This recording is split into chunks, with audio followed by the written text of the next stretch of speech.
முதல் முறையாக தேர்தல் களத்திலே இந்த சிறு வயதிலேயே இன்னைக்கு கேப்டன் இல்லாத அந்த கவலையை நாங்கள் இன்னும் மறக்கவே இல்லை.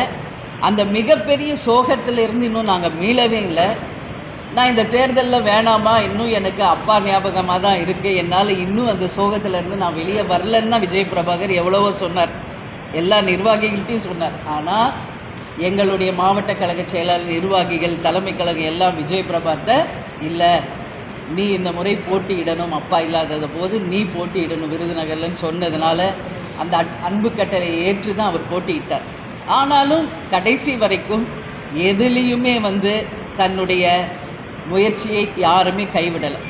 நான் ஏன் வீழ்த்தப்பட்டிருக்கிறார் அப்படின்றதுக்கான ஒரு சிறு விளக்கத்தை இந்த நேரத்தில் சொல்கிறேன். அதே நேரத்தில் எங்கள் 5 வேட்பாளர், அதாவது வெற்றி பெற செய்த திருவள்ளூர் தொகுதி மக்களுக்கும் தஞ்சாவூர் தொகுதி